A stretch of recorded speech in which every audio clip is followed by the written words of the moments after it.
Good morning. You're now listening to Kingston Community Radio, airing on FM 92.5 and AM 920 WGHQ, Kingston, New York. This programming is brought to you by our listeners and corporate underwriters who are interested in presenting local community radio. The opinions expressed on this program do not represent those of Pamel Broadcasting or Kingston Community Radio. Listeners are encouraged to send in $10 per month to help bring this program to you. Mail your contributions to Kingston Community Radio, Post Office Box 4364, Kingston, New York 12402. For more information or to donate online, visit our website at mykcr.org. Good morning. This is Dan Gaddis, and thank you for starting the week out with us, 7 to 9 a.m. every weekday, and today is a Medical Monday with Dr. Eric Stanberg. And this is Monday, December 6th, and 39 degrees. We'll be right back after these messages. If you came across someone struggling with hunger, how would you recognize them? By their clothes, their age, the way they speak? Would you notice a 16-year-old boy who got his first job, not for extra spending money, but to help feed his little sisters? or a mother who's in between jobs and sometimes goes to bed hungry so her kids can have dinner? Or a 14-year-old girl who signs up to every after-school activity not to make friends, but just to get something to eat? Or a retiree who fell ill and had to choose between getting medicine or groceries. I am the 1 in 8 Americans who struggle with hunger. People you pass by every day but never knew were hungry. I am hungered in America. Hunger can be hard to recognize. Learn why at IamHungerInAmerica.org. Brought to you by Feeding America, 200 Food Banks Strong, and the Ad Council. Everyone is talking about healthcare these days. America spends twice that of other developed countries on our healthcare system, yet our health ranks near the bottom. How can we stop spending so much and getting so little? By shifting to a system that gives more patients access to strong primary care. Primary care can help make America healthy again. To learn more about the benefits of primary care, visit www.healthisprimary.org. This message is brought to you by America's Family Physicians.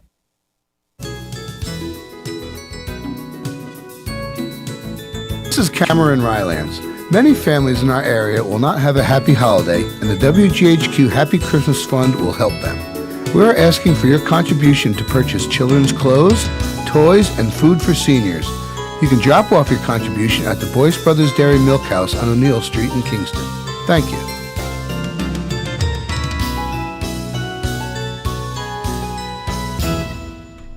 You're listening to Kingston Community Radio, WGHQ, 920 on your AM dial, 92.5 FM, and streaming online at mykcr.org. KCR's talk radio and a call-in show. Our call-in line is 845-331-9255. And today is Medical Monday with Dr. Eric Stanberg, so stand by for that. Meanwhile, a little bit about the weather for the next 3 days. Cloudy with rain developing this afternoon. We know about that. We have a little bit of mizzle out there this morning. A high of 58 degrees today. And Monday night, cloudy and damp with rain early and then becoming clear overnight with a low of 31. So today and tonight is a 80% chance of rain for both morning and night. And Tuesday, partly to mostly cloudy, a high of 38, and the rain has gone away, and we're going to have a good bit of sun. And Tuesday night, cloudy with a few flurries or snow showers possible because the low is down to 26. And Wednesday, mainly cloudy with snow showers around in the morning and a high of 34. Winds light and variable. Chance of snow is 50%. And Wednesday night, partly cloudy skies with a low of 22. You're listening to KCR, Kingston Community Radio, AM 920 and 92.5 FM, and streaming online at mykcr.org. KCR's talk radio and a call-in show. Our call-in line is 845-331-9255. 331-9255. If you came across someone struggling with hunger, how would you recognize them? By their clothes, their age, the way they speak? Would you notice a 16-year-old boy who got his first job, not for extra spending money, but to help feed his little sisters. Or a mother who's in between jobs, And sometimes goes to bed hungry so her kids can have dinner. or a 14-year-old girl who signs up to every after-school activity, Not to make friends, but just to get something to eat. or a retiree who fell ill and had to choose. between getting medicine or groceries. I am the 1 in 8 Americans who struggle with hunger. People you pass by every day but never knew were hungry. I am hungered in America. Hunger can be hard to recognize. Learn why at IamHungerInAmerica.org. Brought to you by Feeding America, 200 Food Banks Strong, and the Ad Council. Everyone is talking about healthcare these days. America spends twice that of other developed countries on our healthcare system, yet our health ranks near the bottom. How can we stop spending so much and getting so little? By shifting to a system that gives more patients access to strong primary care. Primary care can help make America healthy again. To learn more about the benefits of primary care, visit www.healthisprimary.org. This message is brought to you by America's Family Physicians.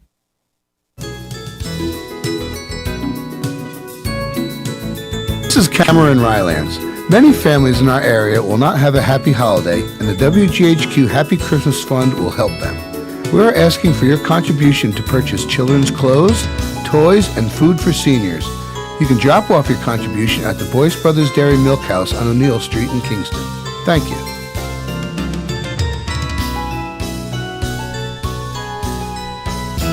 And you're listening to KCR, Kingston Community Radio, AM 920 and 92.5 FM, and streaming online at mykcr.org. Thank you for being with us this morning for a Medical Monday with Dr. Eric Stanberg and guests.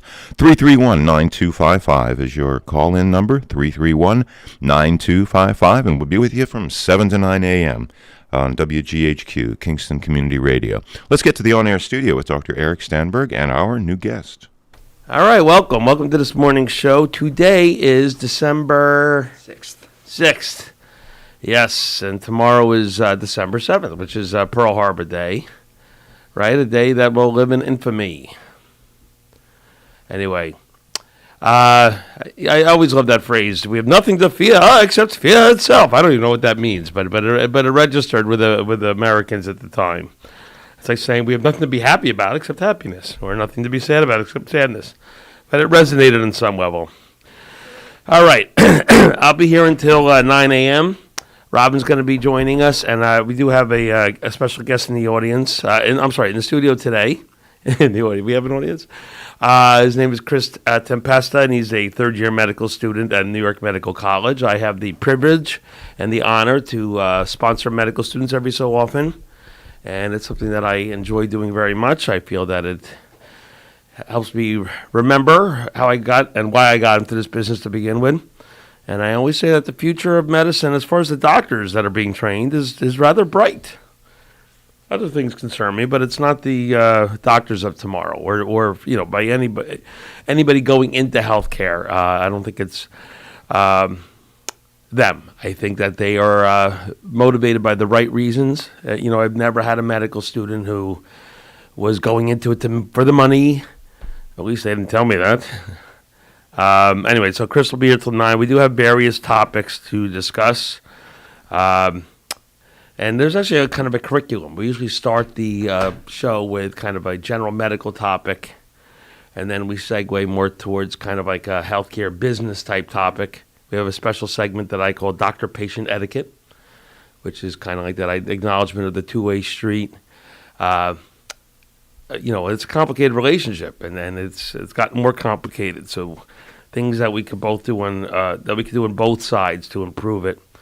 And then we usually touch on COVID, which unfortunately is in the news today because there were some recommendations released by the county over the weekend. Anyway, so I thought we would talk about a general medical topic because I always try to think about things that came up in the office or come up in the office regularly. And I thought we would talk about Gerd and also therapy for Gerd, which is commonly something called a PPI, which stands for a protein pump inhibitor. For example, anything that ends in azole, like omeprazole or esomeprazole or pantoprazole. And the reason I wanted to talk about this is that these are great medicines, but meds can be almost too good. and now that these meds have been out for about 25 years, it's time to acknowledge some long-term concerns and try to reevaluate whether or not someone should be on them. All right, so what would be just some common symptoms of GERD? And it's not the quiz you, Chris. You're welcome to chime in whenever you want.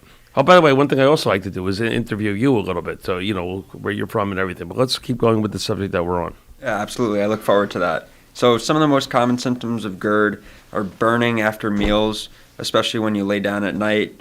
Another common symptom is just a cough at night. A lot of patients... Cough is a very, very good one. It's in the workup of a chronic cough. Yeah, it's one of the most common causes of a cough in adults. Yeah. I would agree with that. What we would call chronic cough, right? If someone gets sick with something, that's an acute cough. But we're talking about just that kind of constant thing. Sometimes the patient doesn't complain. It's the person who has to be with the patient that complains. The spouse or the coworkers or the friends or the siblings or whatever. Right, so classic acid reflux.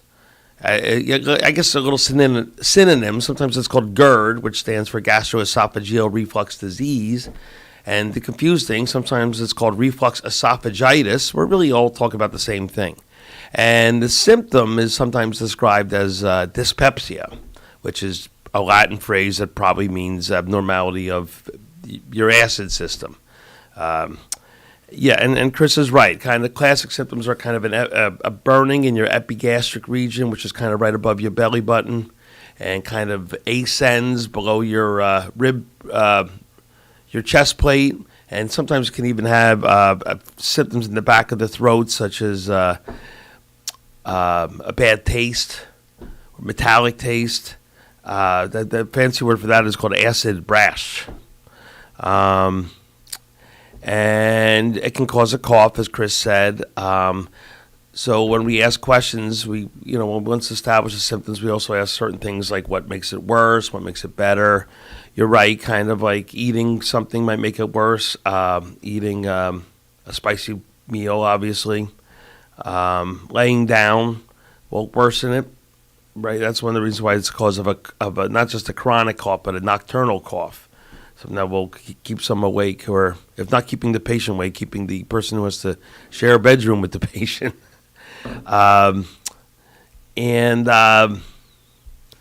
What else? We have some things called red flags, which is times when we should be a little concerned to maybe work something up. Well, someone's losing weight, that's always a little bit of a concern. If someone's complaining of food getting stuck, whether or not it's liquid or solids or both, that's something that also needs to be addressed. Weight loss. Weight loss is a tough one because most of us wouldn't mind losing a little weight. So you always want to try to ascertain if the weight loss is intentional or just kind of happening for no obvious reason. Certainly if someone is not eating so much because the food's getting stuck, and then they're also losing weight, that is a little concerning. Things that begin with the C word do have to be considered at times and ruled out. We have the anatomy, right? You have the esophagus kind of traveling down, and it needs to get into the stomach. And it so has to go through the muscle of breathing called the diaphragm. And there's also a little muscle around the esophagus itself called the sphincter.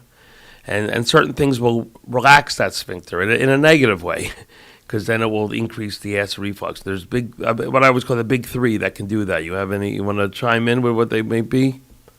All right. He's bailing. The look of panic on the med student's face. The big three are alcohol, is a notorious relaxer of the esophageal sphincter, nicotine, and caffeine. So obviously 3 common vices will all worsen this. So sometimes the treatment is really just kind of some lifestyle adjustment. Cutting back on one, both, or all 3 of those things. Sometimes just elevating the head of your bed. Milder symptoms can just be managed with lifestyle adjustment, and you could take antacids as needed. But you have to watch out for kind of this perpetual ingestion of antacids. And that's what, a lot of times when people buy something over the counter, it will say on the box, do not use for more than 2 weeks or whatever, and the idea is that someone will not be taking this stuff forever and therefore neglecting getting a proper medical evaluation.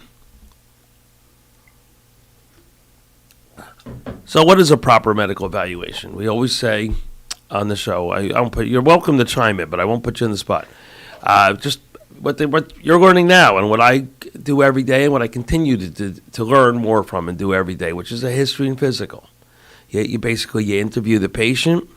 You let the patient try to tell you their story and not interrupt with either things that are challenging. We live in a time-crunched existence there, and sometimes patients do kind of get off on tangents a little bit.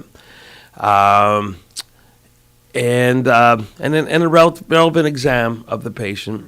Look at vital signs. Has the patient lost weight? Feel for any nodules or lumps that maybe shouldn't be there. Listen to the heart, listen to the lungs, press on the abdomen. Are there any masses? Obviously, masses are concerning, or is it just kind of tenderness? Again, in the region we call the epigastrium, which is kind of in between your belly button and the bottom of your rib cage, and see if that brings symptoms out. And then based upon the story, some sort of treatment. As I said, we could sometimes manage milder cases if there's no red flags present with just lifestyle changes. Weight loss, by the way, also helps. It's one of the many, many things that will improve if someone loses weight, will be acid reflux. And then with milder cases, just over-the-counter antacids. But the reason I wanted to bring it up is we had some treatments that showed up. It's interesting. It's almost a thing of the past, but for people who had symptoms like this, there wasn't much to do. But in the 90s, two main things showed up. One are these things called H2 blockers, and the other one of these things called PPIs. H2 blockers are actually antihistamines. What does histamine have to do with this? It's interesting, right?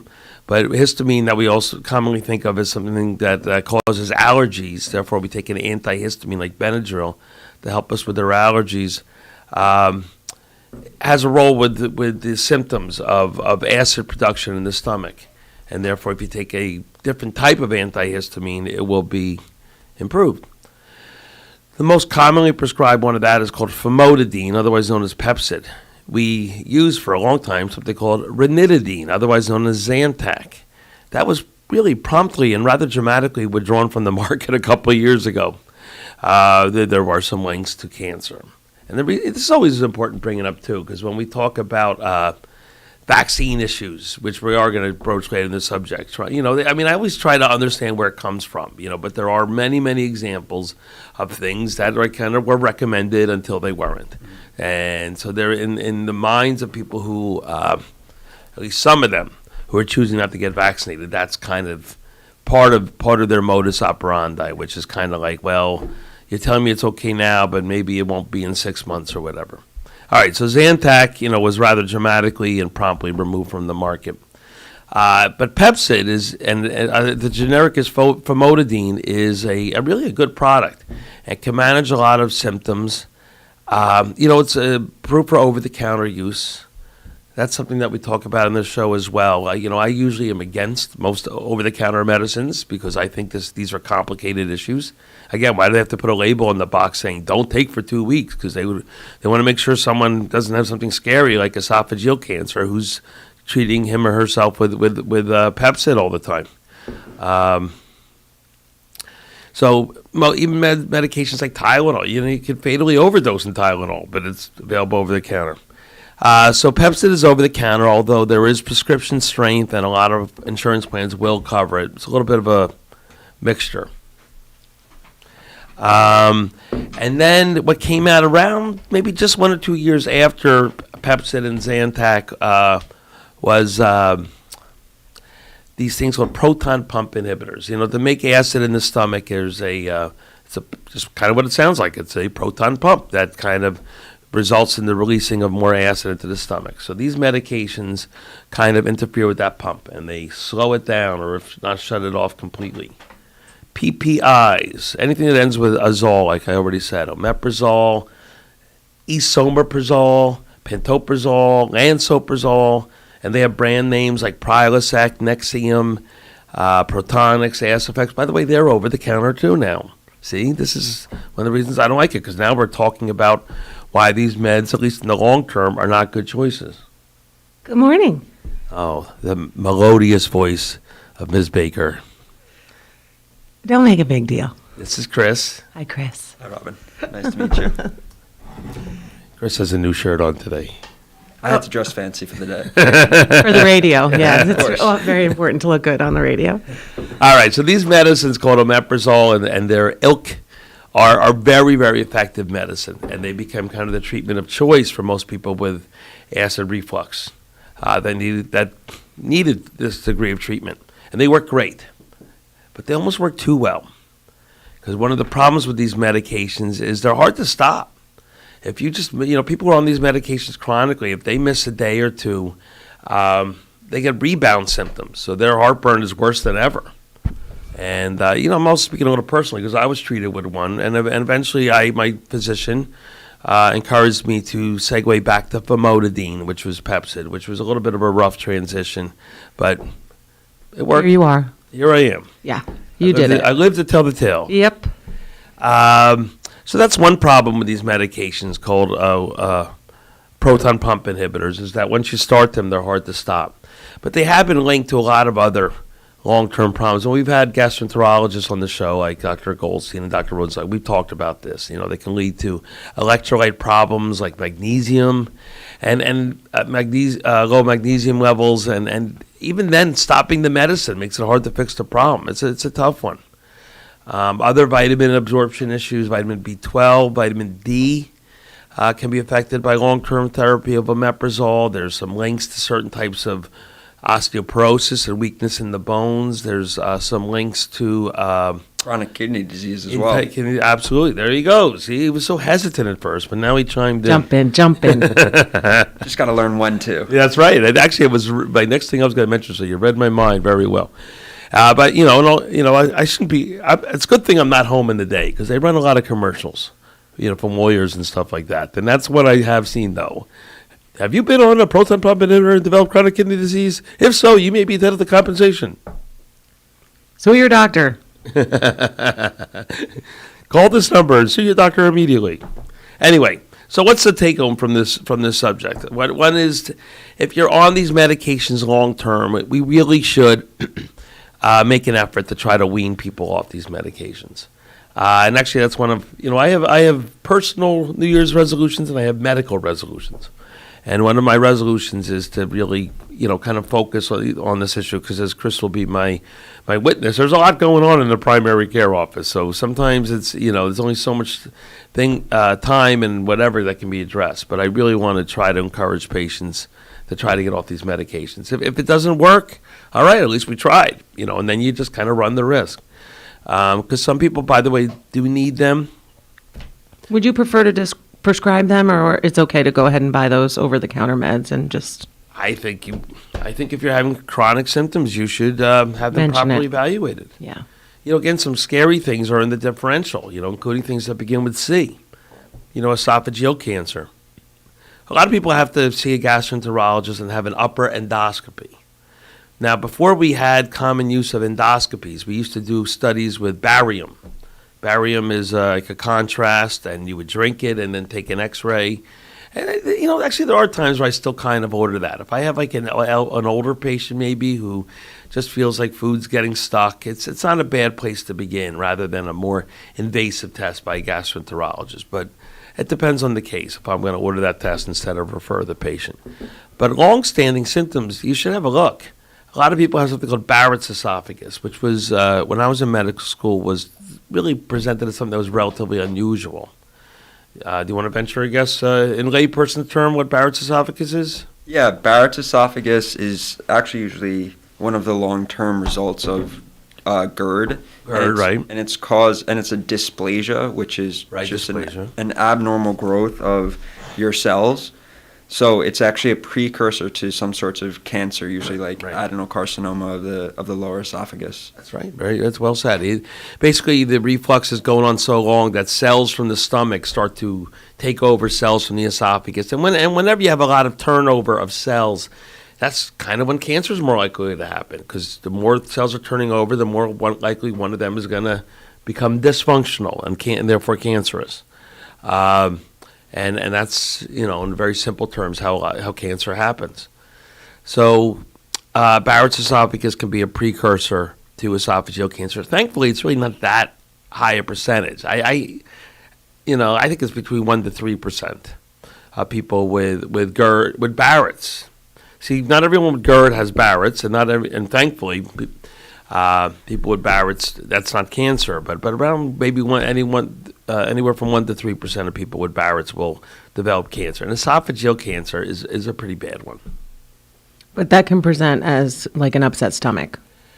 Yeah, it would present as discomfort, abnormalities of swallowing, burning, weight loss. And that's why symptoms should potentially be evaluated. A couple basic rules, and we went over them. I think we skipped some, but one was weight loss, and one is pretty broad, which is symptom onset after age 50. That's a lot of people. Yeah. So, and then again, the art of medicine versus the rules of medicine. If I have a patient who's 48, am I going to sit there and go, okay, let's have you wait till 50? The answer is no. I would probably recommend a GI evaluation. And that test that I talked about, a barium swallow, it's just not good enough for this. You really have to go have an endoscopy. You're not going to see Barrett's esophagus on a barium swallow. You're going to see tumors and scary things that we hope to detect before they get to that point. Esophageal cancer is more common in Asian populations. So sometimes it does affect my referral patterns. If I have a patient of Asian descent, I might recommend, and who's having symptoms, I might recommend upper endoscopy, at a younger age. But these rules are not, cut and dry. It's a case by case thing. Didn't you recently have a case of unexplained weight loss? I don't know. Which one are you talking about? A young woman in your practice, Oh, yeah, we talked about it a couple of weeks ago. She wound up having Addison's disease. We talked about that was a topic a couple of weeks ago when we talked about the amazing adrenals. But that was, yes. She otherwise felt kind of well, but when we finally made the diagnosis, she was like, yeah, I guess I kind of have been feeling kind of tired, and so there, as more realization came out that she was having symptoms. A lot of these conditions are insidious. They come on very slowly and very subtly, and sometimes the patient doesn't even know how they that they're not well. So if you're a person who needs to take Tums, like your tummy's upset and you're taking some Tums, is this something that you should mention to your doctor? Yeah, I think you should. If you're over 50, there's a good chance you need an endoscopy. If they really, and what do you mean by taking Tums, right? It's, what, once or twice a month you have some pizza and then you get a little heartburn. That's probably okay. But if you're, taking them every day, multiple times a day, something's going on. And that kind of links into having these products be over the counter, because then that person might start Pepsid or start omeprazole and therefore never get a proper evaluation. That concerns me. So the moral of the story is to get off the proton pump inhibitors if possible. Long-term treatment is not really recommended at this time. And, it's not never say never. It's just that, an effort should be made to adjust therapy. If it doesn't work, it doesn't work. Some people, by the way, are candidates for surgical correction of long-standing reflux. That surgery is actually pretty interesting. It's called a Nissen fundoplication, where they actually... You can't graduate until you can say that word. Yeah, it's a difficult word to say. So, as Dr. Stanberg mentioned earlier, the cause of Gerd is unable to contract the lower esophageal sphincter. So the fundoplication, the surgeons go in there and kind of tighten this sphincter to make it easier to fully close. Yeah. So, and it's probably an underperformed procedure, and it's I love this. Well, we got to go to our first break, but I love the term minimally invasive in surgery. I'm like, well, that's good. What's everyone else doing? Just cutting you wide open? Maximum invasive. Yeah, maximally invasive. All right, let's go to our first break. Thank you, Dr. Eric Stanberg, Robin Baker, and our guest today, Chris the sheet was too far away. Atempesta. Chris Atempesta. Thank you. And you're with us here at KCR, Kingston Community Radio, AM 920 and 92.5 FM, and streaming online at mykcr.org. 39 degrees right now here in Uptown Kingston, and it's Monday, December 6th. A little bit of mizzle out there right now, and going to be turning into a little bit of rain. We'll be right back after these messages. This is what carbon monoxide sounds like. Nothing. You can't see it or smell it either. That's why it's so dangerous. But you can protect yourself. Use carbon monoxide detectors. Have your home's heating system regularly inspected by a trained technician. Keep chimneys and flues free of debris. Never use a generator or grill or idle a vehicle in an enclosed area. And review life-saving carbon monoxide safety information at centralhudson.com. Do you know who that is? Who's that? It could be a clever thief impersonating Central Hudson, asking for your personal or account information or an immediate bill payment. Beware of scam artists that can target you by telephone, email, or in person. Don't provide personal information to callers or open email attachments. Ask to see ID. If you're ever uncertain about an inquiry, contact us. Don't fall victim to a sinister scheme. This is Nina Poshupak. Once again, the WGHQ Happy Christmas Fund is asking you to help the needy this holiday season. For the last 50 years, the WGHQ Happy Christmas Fund has helped less fortunate families have a happier holiday. Look for our collection boxes at the local branches of the Ulster Federal Credit Union, Roundout Savings Bank, the Mid-Hudson Valley Federal Credit Union, Ulster Savings Bank, and at Cantine Field and Saugerties. Thank you and have a happy Christmas. And thank you for donating and contributing to the Happy Christmas Fund. Donations are ongoing. Post Office Box 4364, Kingston, New York, 12402, or you can donate online on our website at mykcr.org, because it is your KCR. You're with us here at Kingston Community Radio, AM 920, 92.5 FM, 39 degrees on this Monday, December 6th. And we're starting out with a little bit of drizzle and mist. So in England, we call that mizzle. Cloudy with rain developing this afternoon, too, with a high of 58. And then cloudy and damp with another 80% chance of rain this evening, and then becoming clear overnight with a low of 31. Tuesday, partly to mostly cloudy, high of 38. And Tuesday night, cloudy, a few flurries or snow showers possible. Tuesday night with a low of 26. This upcoming portion of Kingston Community Radio is brought to you by Central Hudson. Let's get back to the on-air studio with Dr. Eric Stanberg, Robin Baker, and our guest. And our guest is Chris Tempesta. He is a third-year medical student at New York Medical College, and he has the good fortune to be here for 1 month. How many weeks into it are you now? 2 weeks. So you're halfway through. Yeah. I always quote This is called a rotation, right? Yes.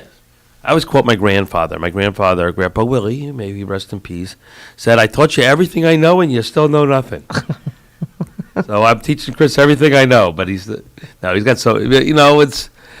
right. He's got a good command of knowledge. That's what a third year should have. But more importantly, I always say to medical students, I don't want to know necessarily what you know. I want to know how much you want to know.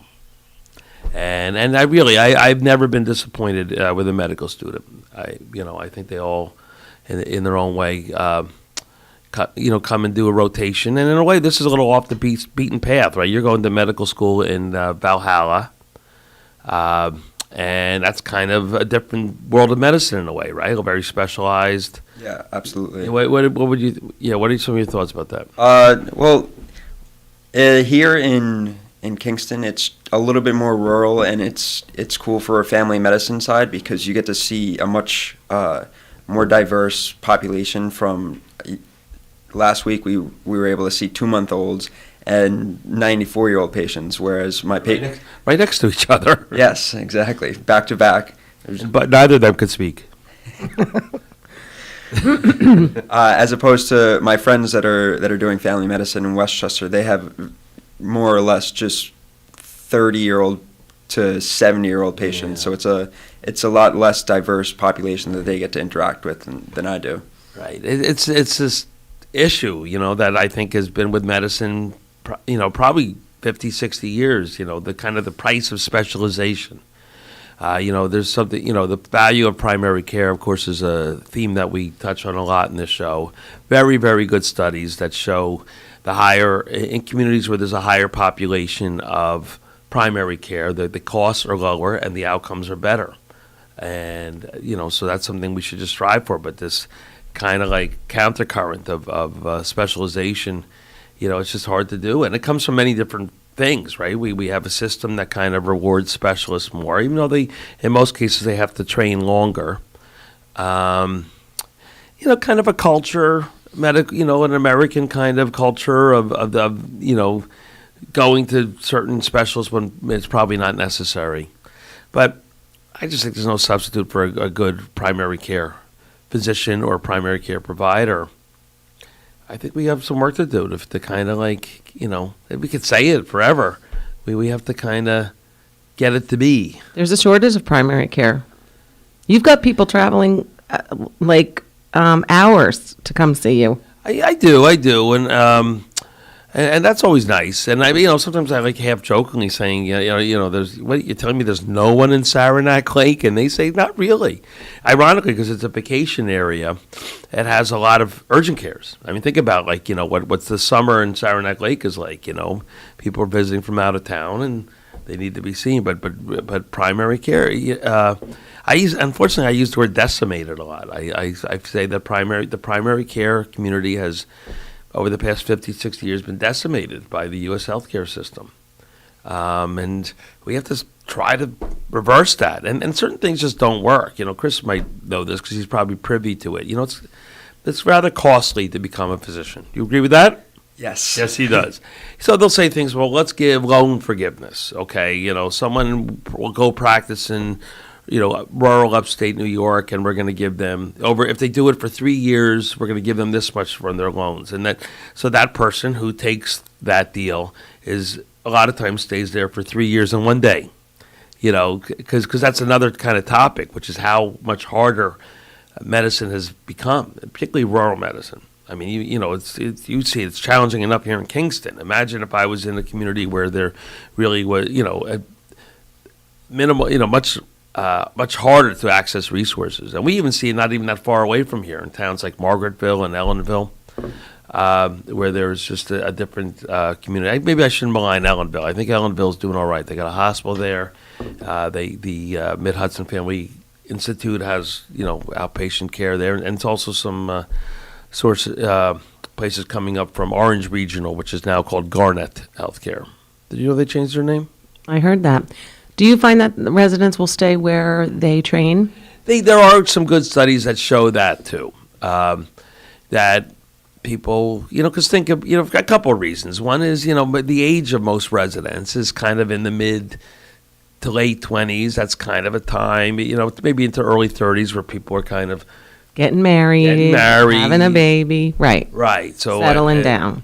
So, but we have, one of the problems we're having with medicine is specialization is an issue, but subspecialization takes it one step further. And I was talking to a hospital administrator about this. I probably won't mention this first person because they might not appreciate me making this discussion.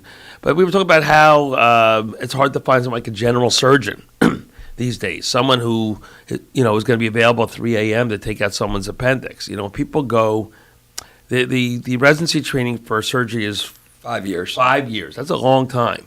But if you do another 2 or 3 years after that, called a fellowship. Fellowship. From general surgery, there's several fellowships that a lot of people like to go into, like plastic surgery or trauma. I think more of things like vascular surgery, which is important. stuff. But in a way, you know, is anyone going to be there to take out the appendix at 3 a.m., you know?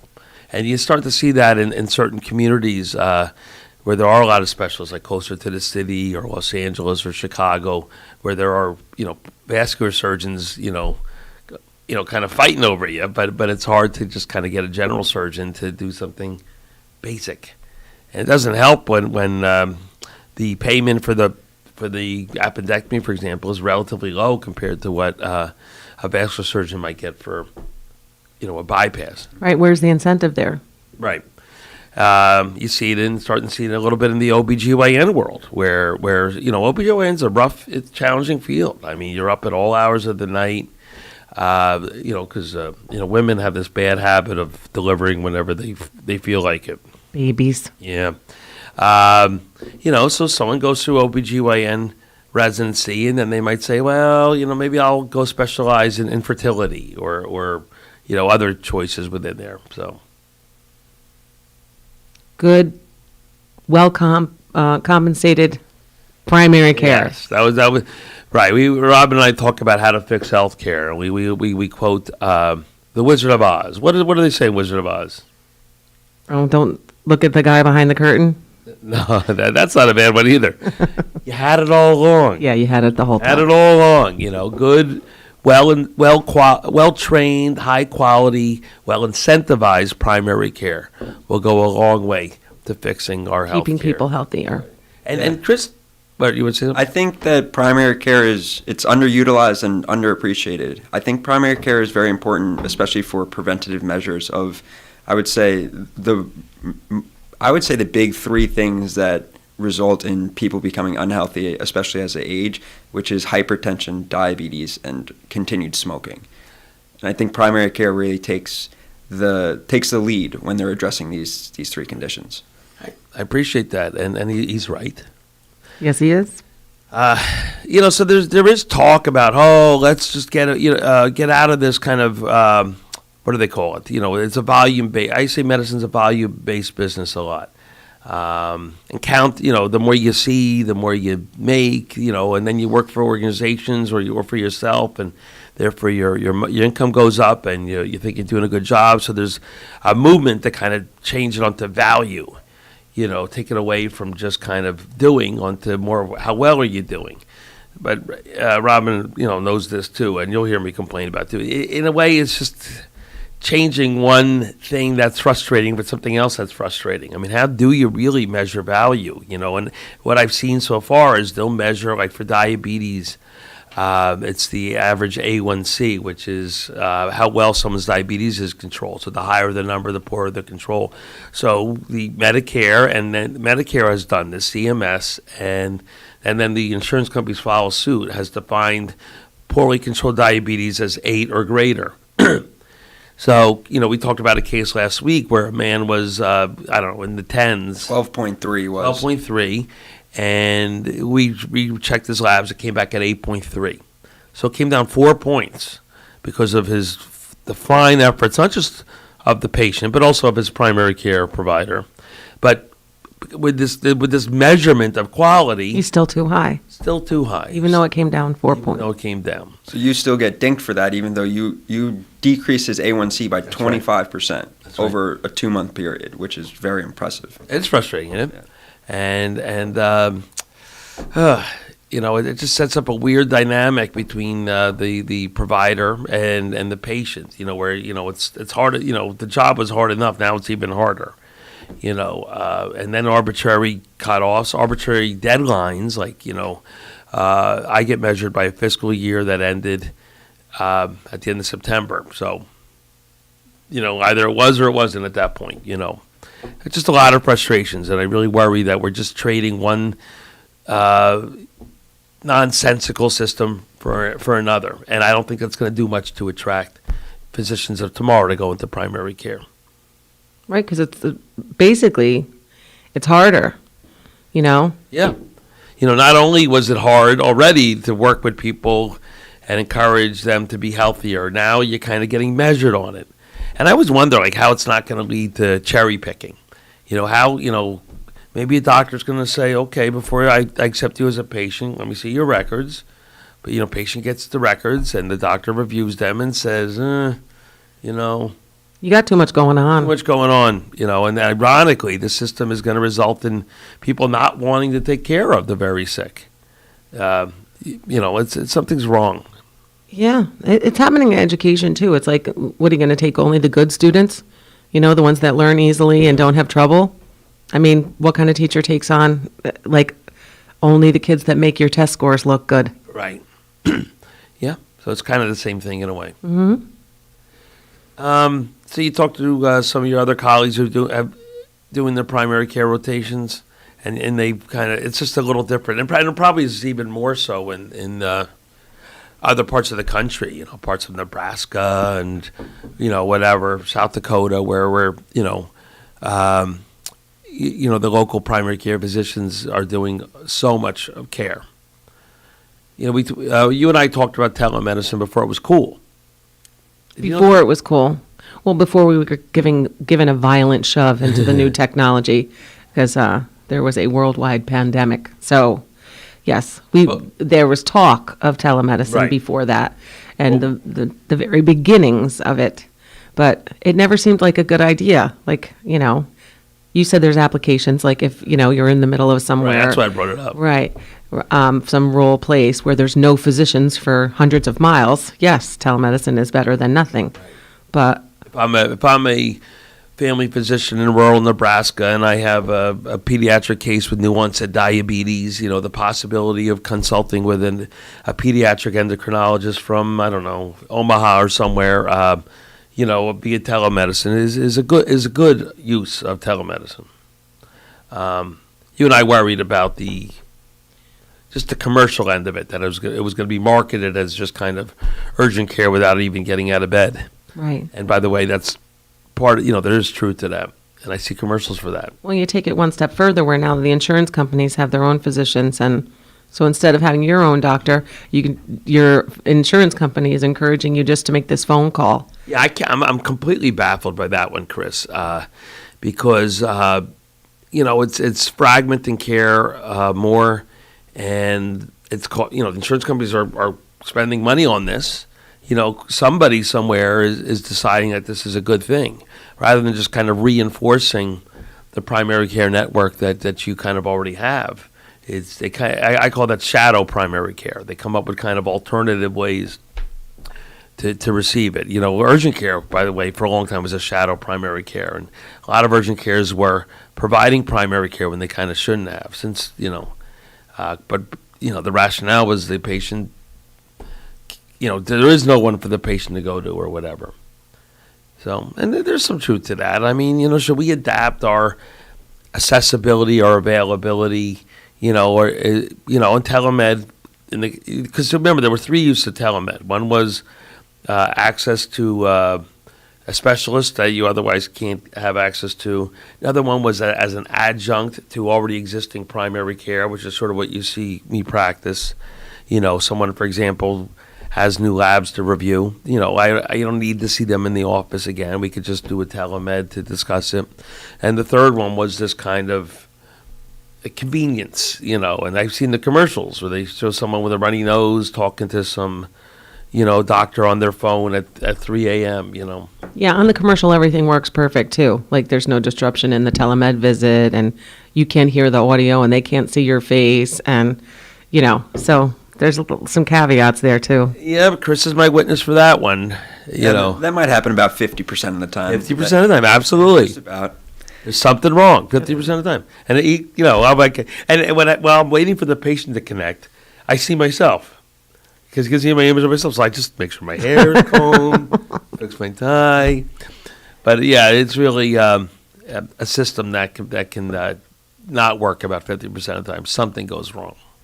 So I also feel like it's not ready for prime time, is to quote the famous Saturday Night Live catchphrase. And I also am discouraged by Medicare's kind of adopting this. Again, obviously sitting in boardrooms or meetings, getting sold products by lobbyists or whatever, because one of the arguments as well, it increases accessibility. Like for rural people, someone living in rural Nebraska can have access to a physician via telemedicine. But you and I've talked about this. I mean, it's not easy to use for a lot of people, certainly not for 85-year-old patients. So I've always said if it's really about accessibility and convenience, why not just cover a phone call? I mean, what is really the difference other than seeing the person's face most of the time? And there isn't much of a difference between seeing a patient's face and just being able to hear them, because one of the main components of talking to a patient is also doing a physical exam. You can't do a physical exam on telemedicine. I can't listen to heart sounds and lung sounds. Right. I've heard talk about apps that are going to be able to do that. I haven't seen any of them yet, and I would be skeptical about them. You can see the person. Yeah, they look pretty sick. They kept coughing. You certainly can hear them cough on the phone call. So, it's just one of the frustrations, especially when I kind of hear about how telemed is, making healthcare more accessible for people. I just hear an industry that's promoting itself and kind of succeeding. So have you had patients access like their insurance companies, and then do you get a report for that because this is your patient? If someone uses like Teladoc, by the way, I have insurance I get through Nuvance is Aetna, and they also offer me Teladoc. I got a Teladoc card right here in my pocket. I've never used it. I've always been kind of tempted to use it as a kind of a shadow, what do you call it, a secret shopper, just to see what can happen. And have you had any experience yet with these new tests that can be sent out for labs for different things? Like you could just order the kits and send them out. Have you seen these commercials? Well, we talked about this a couple of weeks ago with excuse me with Everlywell. Remember we talked a lot about that company because I've seen a lot of commercials for that. They have products that you could just kind of order your own home testing and. What's happening? You're taking your own blood here, or are these swabs? Finger sticks, and then you can kind of, maybe some of them are swabs of your the inside saliva. But in a way, that's also kind of shadow primary care because you should really, if you have something you're concerned about, you should have access and be able to make an appointment with your primary care provider to discuss. Yeah. Interesting. We are, like a lot of other systems, overloaded right now. So yes, it's not easy to get in. With me and my colleagues right now, there is a wait. It's hard. I'm not. I struggle with reconciling them. One message I would like to convey to people listening is don't miss appointments. If you don't plan on making it to your appointment, why don't you cancel it, reschedule it, and let someone else potentially be seen in that spot? Because that happens a lot. Understanding that. Things happen. Cars break down. People do forget.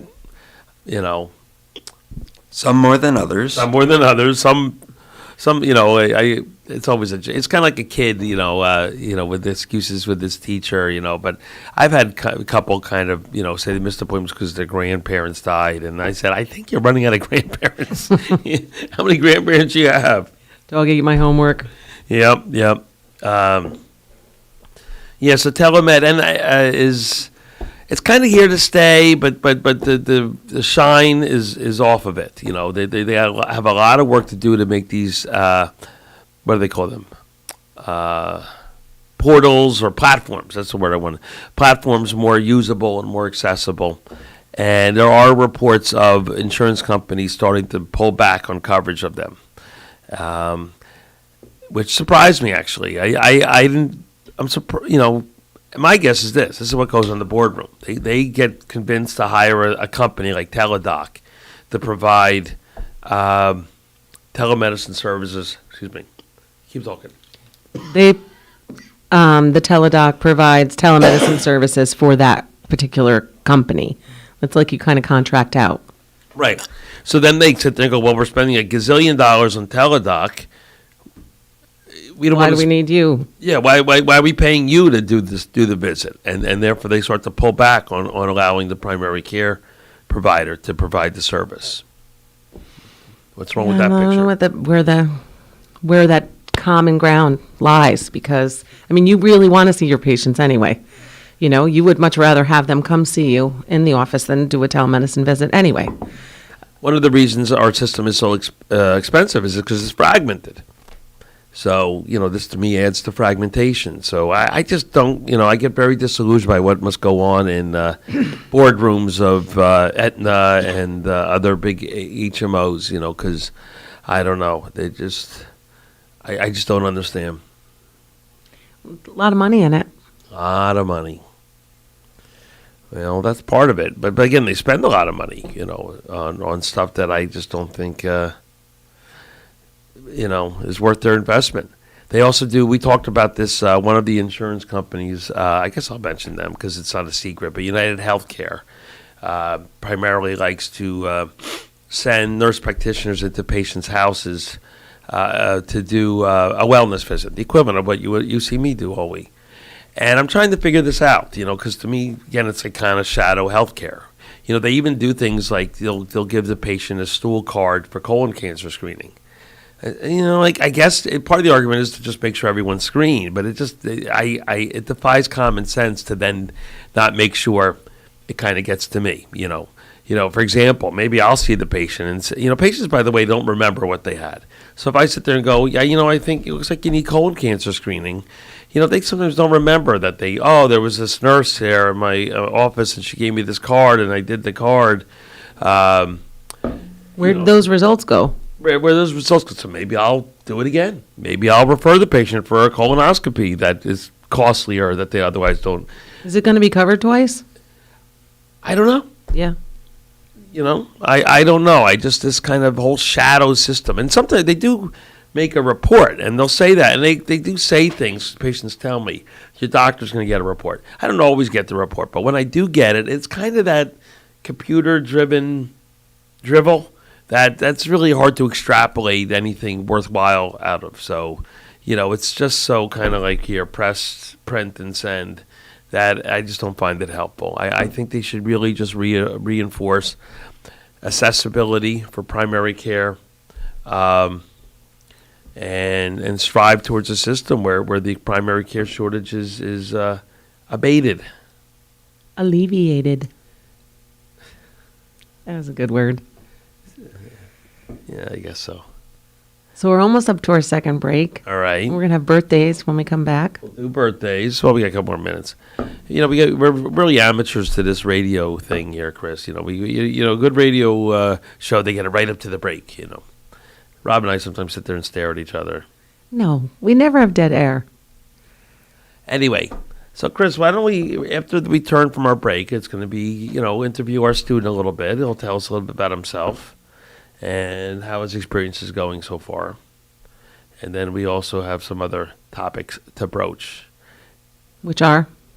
Well, our segment of doctor-patient etiquette, I would like to visit again because it's worth bringing up. And I know there's people listening there, and I know they're understandably frustrated with their doctors' offices. Most of the time they like their doctors, and most of the time they like the people within the office. It's the whole experience that's frustrating. Being calling and not getting through and leaving a message and then getting a call back a couple hours later, and if not the next day. And the whole experience is frustrating to them. So just kind of tips on how to maybe try to improve that dynamic. I think it's always worth going over because we're all frustrated in the system. Right. I mean, are there enough people to answer the phone? No, not really. And that's kind of part of the problem. So many phone calls have to do with like prescription issues. The prescription system has gotten a lot more complicated, kind of caused by insurance companies. They're changing the formulary, the number of prior auths. So that generates a lot of phone calls that used to not be there. There's probably just some other things that kind of come up. We have the portal now, which is a way to communicate with your provider. It's a good tool, but at the same time, there should be some rules around or guidelines about how to utilize it. Because I've had some patients, they'll send a portal message, but an hour later they're calling saying no one's responded to the message yet.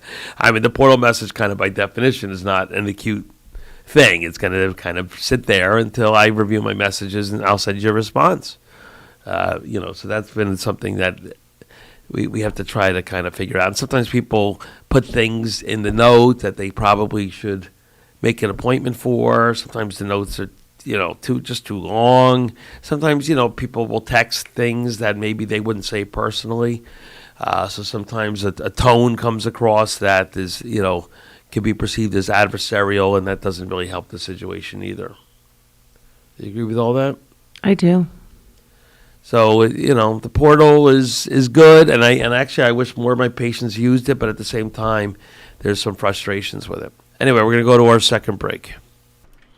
Thank you, Dr. Eric Stanberg, Robin Baker, and Chris Tempesta. Thank you so much for being with us today, and many thanks to you for listening. This is Medical Monday with Dr. Eric Stanberg. KCR is Kingston Community Radio, WGHQ, AM 920, 92.5 FM. It's Monday, December 6th, and 39 degrees, still here in Uptown Kingston, and this last portion of Kingston Community Radio has been brought to you by Central Hudson, and we'll be right back after these messages. This is what carbon monoxide sounds like. Nothing. You can't see it or smell it either. That's why it's so dangerous. But you can protect yourself. Use carbon monoxide detectors. Have your home's heating system regularly inspected by a trained technician. Keep chimneys and flues free of debris. Never use a generator or grill or idle a vehicle in an enclosed area. And review life-saving carbon monoxide safety information at centralhudson.com. At Central Hudson, we recognize that some of our customers could use a hand from time to time.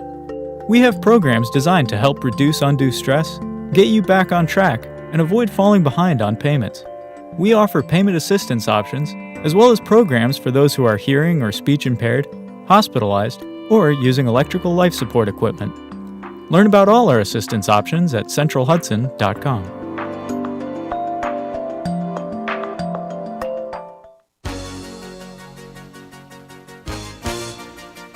Hi, this is Shirley Stabe from Kingston, and I support Kingston Community Radio, and so should you.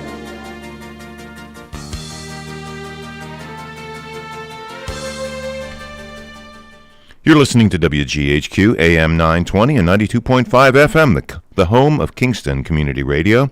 My name is Dan Gatis. It's 8:02 a.m. this Monday, December 6th.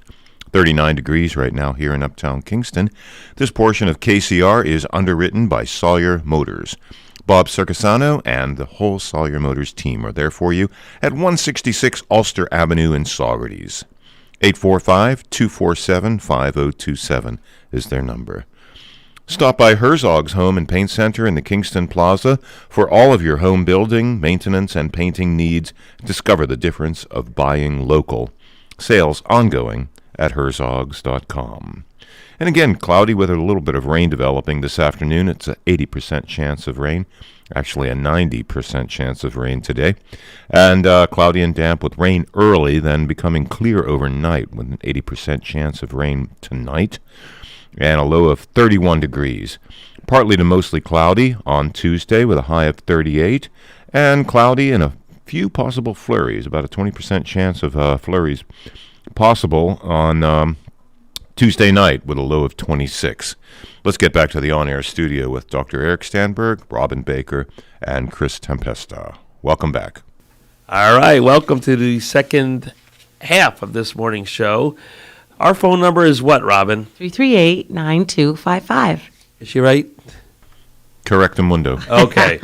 All right. It's Arthur Fonzarelli. Correctamundo. Oh, was that Arthur Fonzarelli? You were so dating yourself right now. I'm so young.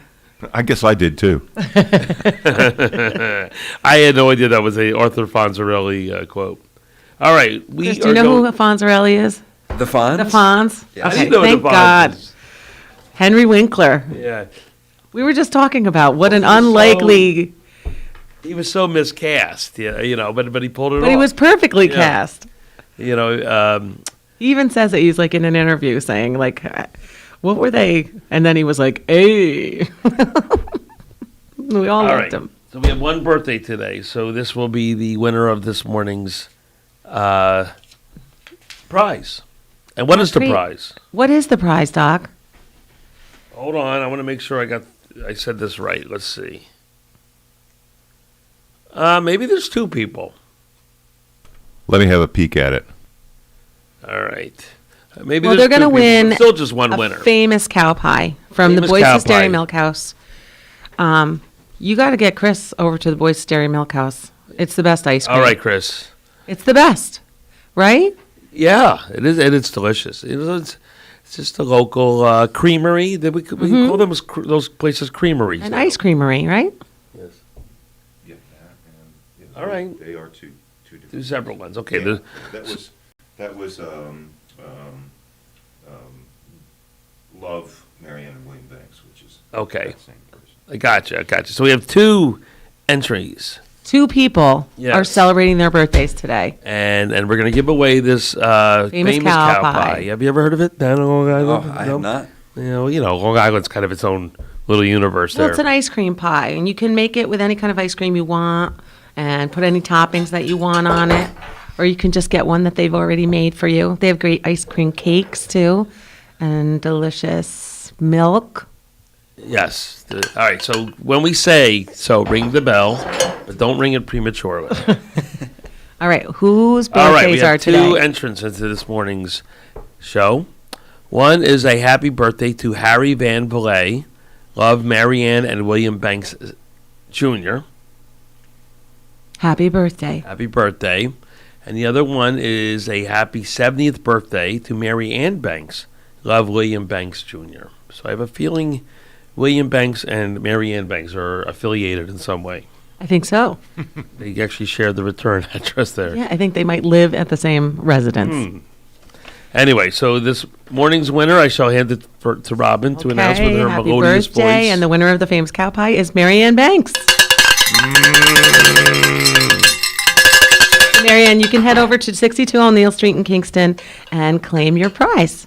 And happy birthday. Chris, I regret to inform you that will be the high point of your week. Having to ring that bell. Well, that was a pretty high point, so I'm not going to complain. Very, very It'll be exciting. downhill from there. And Marianne, you don't have to share that pie with William. William's got dibs on that pie. He's got big points for even sending that in. With these little postcards. He did good. That's great. All right. So you have Chris with you. Yes. And he's going to be with you at the office for another couple weeks. Yeah, poor guy. And so Chris is a third-year medical student at New York Medical College. Is that what it's called now? Yes. Okay, because wasn't it bought by Toro? Yeah, so it was bought by Toro. And they also have to make the lawnmowers, too, so it's... They're busy. Yeah. You're making a joke. Toro lawnmower. Yeah. You with me in that one? So New York Medical College. Yes. Bought by Toro. Which means you get the Jewish holidays. Yes, I do. It was very nice. Even the weird Jewish holidays that I know nothing about. It's very nice first and second year Yeah. to have those. We celebrate the trees today. Okay, I'll take it.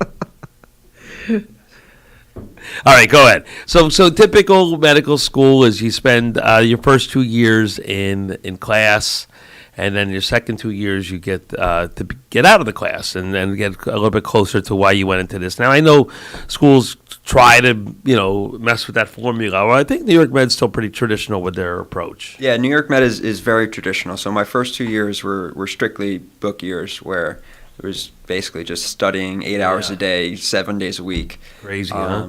Yeah, and then COVID happened the end of my first year. So second year, I was supposed to at least go into the hospital like 5 to 10 times, but I was actually only able to go in once to even Imagine have how it any must have experience. affected people that were third years. Yes, I can't imagine like not being able to actually experience your rotations. Like I'm a person who's pretty undecided about what field I want to go into. By the way, I told you should be, and we'll get back. We actually have a caller, so let's get this call, then we'll get back to that. All right, good morning, caller. Okay, hi guys. It's Marianne Banks. Me and my husband is married 45 years. Oh, Marianne, In happy April, birthday. It'd be 46. Can you say that again? Married for 45 years. So it's your anniversary today as well? No, it's not to April. Okay, but we are married 45 years. Well, are you going to enjoy your famous cow pie? Okay. Thanks, Marianne. Happy birthday. Well, thank you very, very much, and you're great people. That Oh, on the radio. thanks for listening. Okay, have a great day. And happy You birthday. too, hon. Bye-bye. Okay, bye-bye. That's the first time a birthday person ever called that I can remember.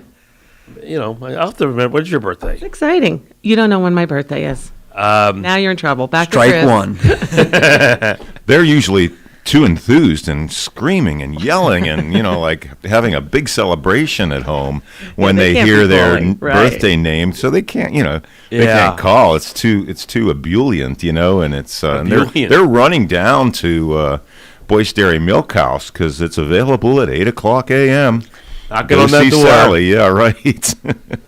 Well, all right. Well, again, happy birthday, and thanks for calling.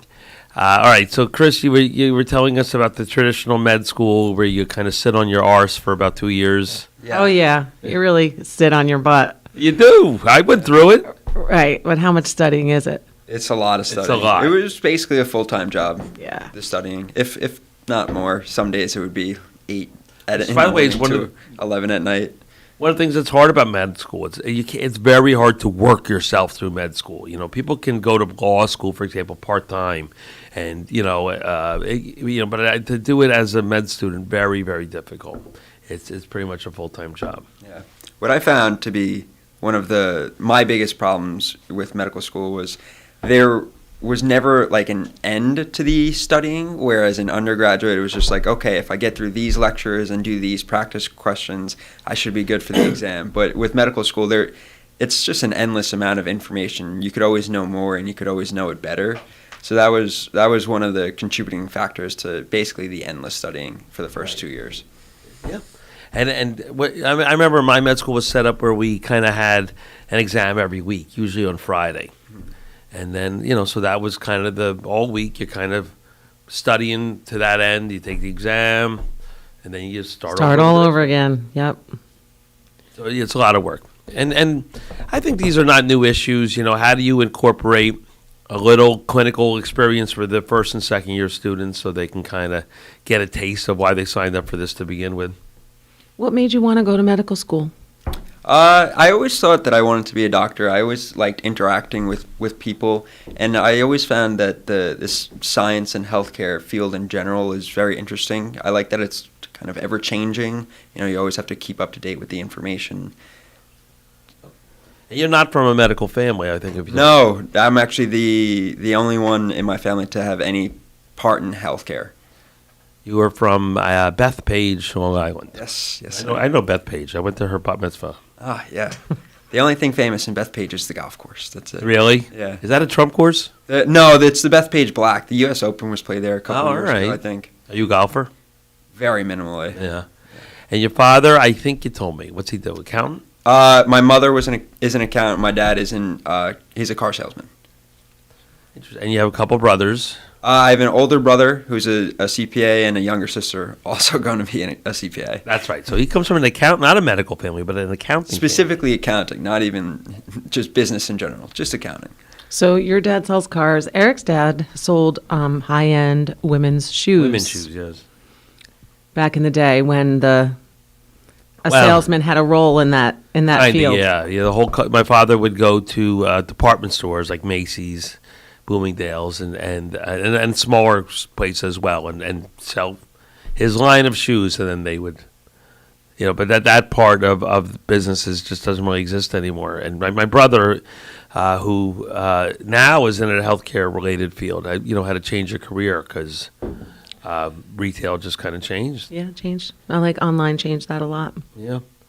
And all right, so you're now in med school, and so what do you think? Do you think that you are being taught things that are going to be valuable to you as time goes on? Yeah, absolutely. Even the first 2 years where I thought it was just kind of an abundant amount of information of stuff that I don't have to know, it has been helpful to just have the large background information just throughout my clinical experiences so far. Because we do see a lot in the office and in the hospital, and it just brings back some of the information that I learned, say, first semester of first year. Yeah, and actually I'll kind of agree with them that. Now, it was hard for me to see that back then, but the importance of certain things that I learned in first and second year and how it's still kind of in my head, and I still have textbooks on my shelf that I can open up periodically. I can remember the notes I put in the margin. It's one of the things I worry about with computer-based learning versus book-based learning, where I think that process of writing something down more definitively and prints it in your brain than kind of typing it and saving it. But that just might be me sounding like an old fuddy-dud. Right, and well, this is the way they learned, so Right. they don't know any different. Right. Yeah. But I remember with my I think it's kid. still getting in there, up in the noggin. Do you think that the education is discussing, valuing at least the other part of being a physician, the relational part? Yeah, I would say that there has been an increased emphasis of this. It's a little bit difficult for them to, I guess, teach a doctor-patient relationship. But for example, tomorrow I have something called an OSCE, which is a standardized patient encounter. And one of the grading criteria for that is just how you interact and specifically your communication skills. So we are evaluated on that because they want to make sure that we are able to connect with our patients because it's a vital aspect. So remember, ask open-ended questions. Yes. And allow the patient time to finish their answer. And at some point display some empathy. These are things that are important. And I'm not being facetious here. This is an important part of what I do every day. And I hope they're teaching. I mean, it's hard to teach that in a way because it's subjective versus objective. Like we can give you a test on biochemistry and then give you a grade. How do you test someone's or grade someone's interviewing skills? So I would like to think that they're focusing not just on whether or not you get the diagnosis right, but which is they when I was in med school they tried stuff like that. It was kind of like a new thing, and if I remember correctly, it was all kind of about just kind of getting it right. Rheumatoid arthritis. Pneumococcal infection. It wasn't really about the interview process. So I hope that they kind of get that, and I think they probably do, or at least they're trying. Yeah, at this point in time, we're not even specifically graded on getting the correct diagnosis. It's more about having a good differential diagnosis, which is a differential diagnosis is just the numerous options that could be causing this patient's symptoms. Right, and that's correct. And a couple of things I always say when I work with students or residents, I said you can sometimes in medicine you can be right and wrong at the same time. If I see someone for a symptom, and I say, okay, maybe it's this, and I order some tests to work it up, and then the tests come back negative. I didn't do something wrong, although in a way my guess or my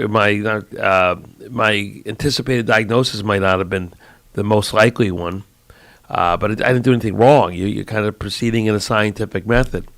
And that also leads to sometimes what I now call it Mighty Mouse syndrome. I used to call it White Knight syndrome, but I changed it. It's now Mighty Mouse syndrome, which is when, you probably don't remember Mighty Mouse, but it was a cartoon where he was famous for flying in and saying, "Here I come to save the day." And it's a scenario where you're going to figure it out, and patients or their families will sometimes say, we've been to every doctor and no one can figure this out. And then I look at some records or I just say, well, what's been done, what's not been done? And based upon that, I'll order some tests or whatever that maybe make the diagnosis. So they think you saved the day. I saved the day. When in actuality, I was just kind of coasting on all the work that my colleagues did that they ironically think did not do the job right. And that's something to kind of remember as well. You can kind of like a detective who's ruling out things. And once you rule something out, even if it's not correct, it's not that. So you can kind of cross that off the list and go on to something else. And I love that saying that you always say, where when you say, when you hear hoofbeats, you think horses, not zebras. Right. Have you heard that one? Yes, I have. I didn't make that one up by any means. No, but you say it a lot, is what I was saying. Because it's appropriate, Hickham's dictum, maybe? What is it? Hickham's dictum, is that a thing? No, I don't know. Why don't you tell me? Never heard that one. I think it's the most common, the most obvious thing is usually the cause. Hickham's, I used to Occam's razor. Yeah, Occam's razor. I think they were opposite, so I might have just flipped them. Occam's razor, I thought, would basically say that the most likely diagnosis is probably the correct diagnosis. And then Hickham's dictum is saying the opposite. Okay. Well, now he taught me. Yeah. All right, so my advice to you for tomorrow's exercise is to make sure that you ask open-ended questions, that you allow the patient time to finish what they're going to say. That's a common complaint of patients, and something that's accurate is that they get interrupted, Yeah. The active listening is very important, keeping good eye contact, and that could be said also not just for the doctor or the physician, but for the patient as well. It's good for the patient to practice like some active listening and to really be open to hearing what their physician has to say as well. Right. Something I do, which I don't think is really appropriate for your test, but it's the schmooze. He knows what the schmooze is. What the schmooze is just, how's your job, how your kids, something to kind of reestablish my connection with the patient. Sometimes I don't always remember. I say, hey, what do you do for a living again? I try to just kind of reestablish a personal bond before we kind of plunge right into why you're here. That's an example of how things maybe are different in primary care versus like urgent care, for example, where you really are, what exactly are you here for? Tell us. Although when I used to work urgent care, I used to kind of ask the same questions. I guess I'm the same person, whether or not I'm in the office versus urgent care. Right. But I think that's an important part of healthcare, that the patient feels like you care about them as a person, or enough to just ask some basic questions. Maybe they'll be more comfortable telling you things they might not necessarily say otherwise.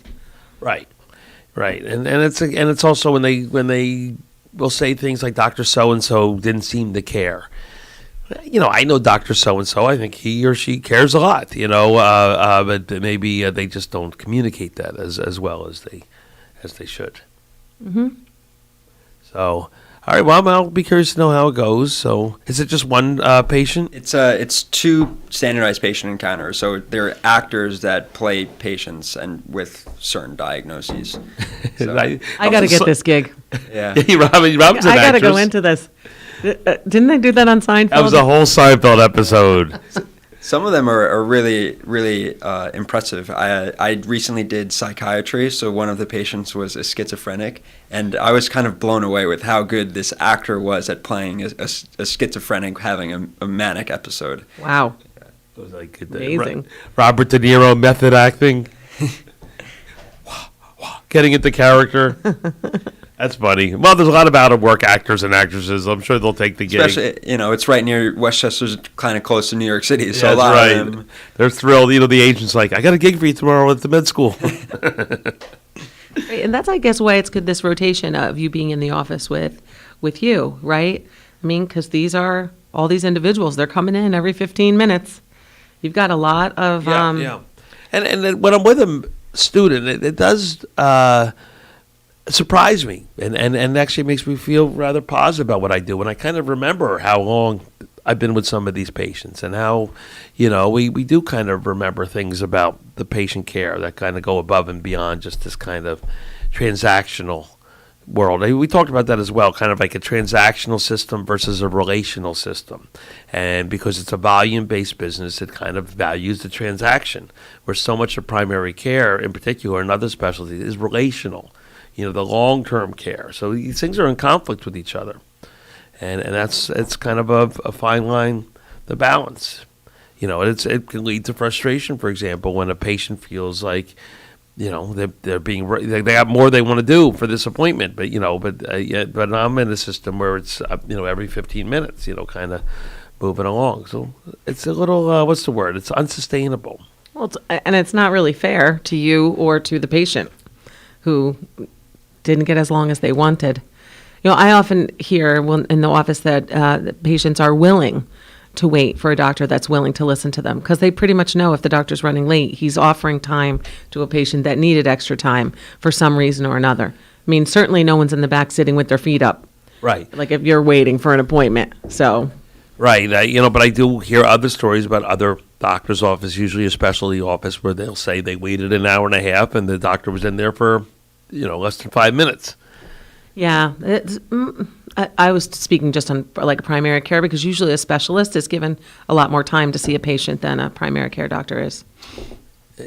They're offered half-an-hour appointments or hour-long appointments when... Well, again, that's complicated too. It depends on the type of field, right? If it's a cognitive field like rheumatology or endocrinology, but if it's kind of a more procedural field, like orthopedics, the visit won't be long. It's really for one, you're here because your elbow hurts.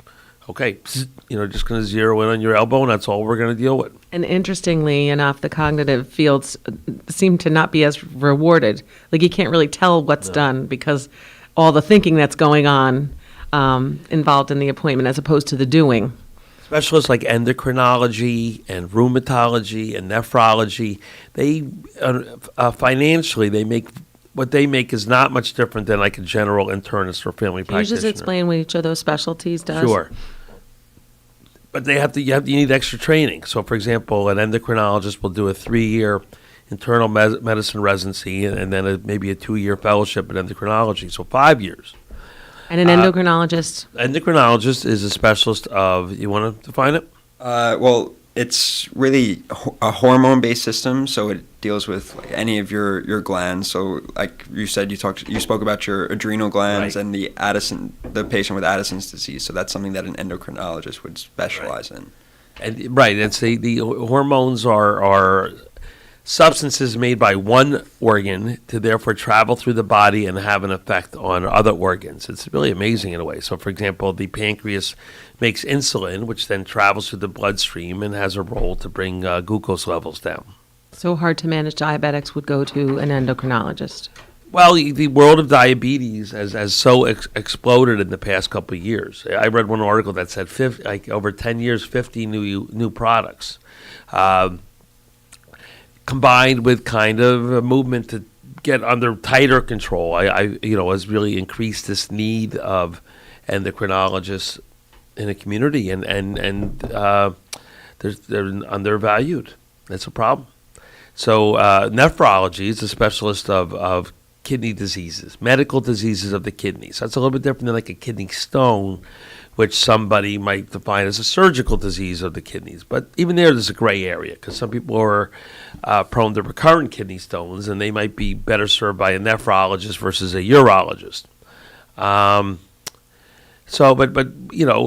living longer, and then kind of this long-term effects of diabetes and high blood pressure. For example, there's more people that have to go in dialysis, which is a big deal. Well, you need nephrologists to manage dialysis. So kind of the same thing. We need to make sure there's enough in our medical workforce to take care of this population. Rheumatology is a specialist of medical diseases of the bones or connective tissue. So, if you have a torn meniscus in your knee because you played football when you were 17 years old, that's an orthopedic problem. But if you have rheumatoid arthritis, which kind of inflames your joints because it's an autoimmune disease, that's rheumatology. So those are the special fields. So, neurology, not urology. People mishear that a lot. Is also a cognitive field. Strokes, migraines, neuropathy, headache. Disease like multiple sclerosis. Dementia. There's a lot of very common things that we need neurologists for. So they also. So anyway, so I was going to ask Chris a question there. Well, it's not really a question, but it's a observation. I still feel that like traditional medical education undervalues the teaching of nutrition. And I'm a little disturbed by that, for the 30 years since I was there, 30 plus years at this point. For example, they teach biochemistry. Biochemistry is a tough subject, and most of it is really not going to be relevant to a physician, right? Yeah. So earlier I was talking about how I found a lot of the classes to be helpful in the clinical world. Biochemistry, which was arguably the hardest class, has not been. The ones that have been helpful have been like anatomy and physiology, which actually apply to people. And like you were saying, unfortunately, nutrition is a large problem in the United States. We have basically an obesity epidemic going on. And it's really not taught at all in medical school. Right. I've learned very, very minimal amount about the correct, amount of calorie intake and how diverse of a diet somebody should be eating. Right. So that's a criticism of traditional medical education that I think has some validity. I don't understand why biochemistry is not replaced by a nutrition and metabolism course, which is similar enough to biochemistry, except it could be focused on more practical items rather than this real minutia about, I don't know. I'm trying to remember what I had to learn in biochemistry. It was hard for me. Yeah, it was a very difficult class. It is. And then some people, they've seen this material 3 or 4 times by the time they're seeing it in medical school. They saw it maybe in high school if they did like an AP course, and they went to college, they saw it there. Yeah, and then you forget it every time after you do it. Anyway, so that's a valid criticism. So, but overall, we're on our last break here, though. So your parents must be proud of you. I hope so. I hope so. Okay. I like the humility. Humility is a really good attribute in all of us and physicians as well. Should we go to our break? All right, let's go to our break. Okay, thank you, Dr. Eric Stanberg, Robin Baker, and a very, very special thanks for Chris Tempesta for coming in today with Dr. Stanberg. And many thanks to you for listening today on KCR, Kingston Community Radio, WGHQ, AM 920 and 92.5 FM. 8:30 a.m. this Monday, December 6th, and 39 degrees here in Uptown Kingston. And let's see. Oh, this last portion of Kingston Community Radio was brought to you by Herzog's. Because the colors and quality of paint you choose matters, Herzog's Paint and Design Center, located in the Kingston Plaza, is there for you, offering the largest selection of Benjamin Moore paints and the area's most complete line of painting supplies. Herzog's Paint and Design Center also provides color samples from Benjamin Moore paints, including the eco-friendly Aura line. Color decorating consultants and expert interior designers are ready to assist you in choosing the right colors. Visit Herzog's in the Kingston Plaza. This last portion of KCR has also been underwritten by Sawyer Motors. Bob Circasano and the entire Sawyer Motors team are ready to assist you at 166 Ulster Avenue in Saugerties, New York, 12477. See what their new automobile and truck inventories are. We'll be right back after these messages.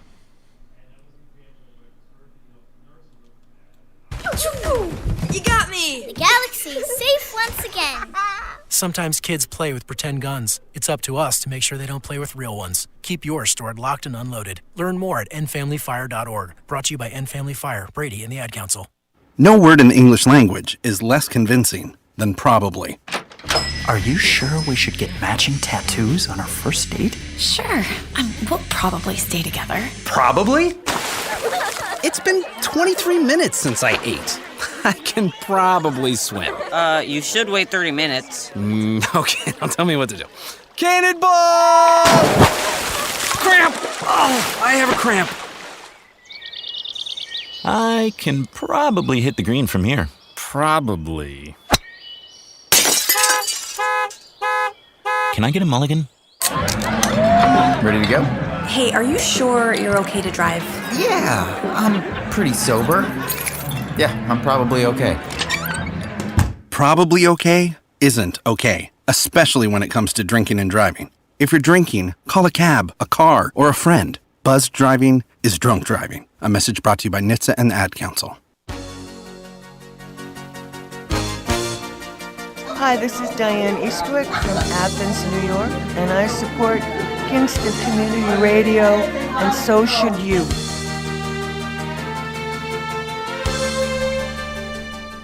And thank you for being with us on KCR, Kingston Community Radio, WGHQ 920 on your AM dial, 92.5 FM, and streaming online at mykcr.org. KCR's Talk Radio. 331-9255 is our call-in number, 331-9255. Cloudy with rain developing this afternoon, a high of 58, and cloudy and damp. That's a 90% chance of rain, by the way, today.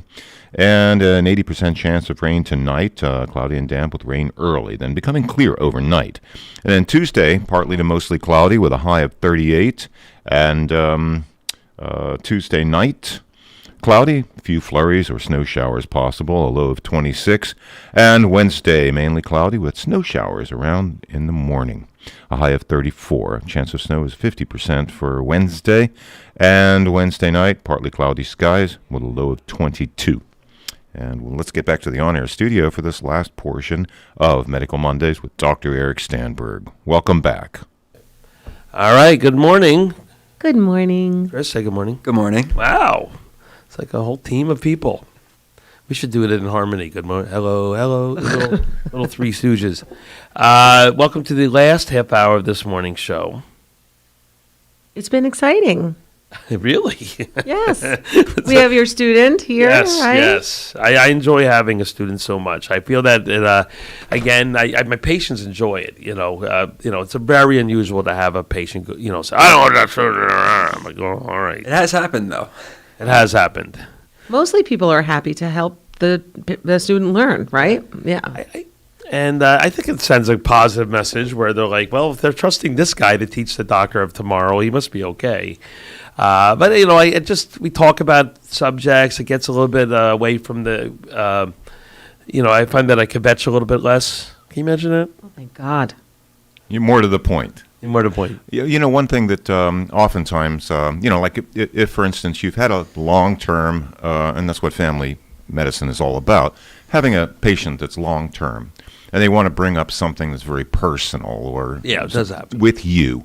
I would say that's a Sure. good example of courteously. Absolutely.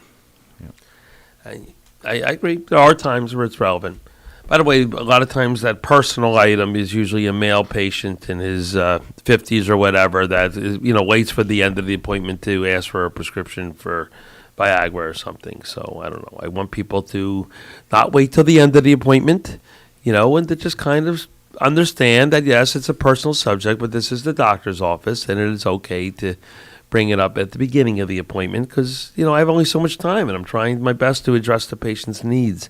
When something kind of comes up at the end of the appointment, it's kind of like, am I going to be able to give enough time that, that this issue needs? We were going to talk about patient etiquette a little bit.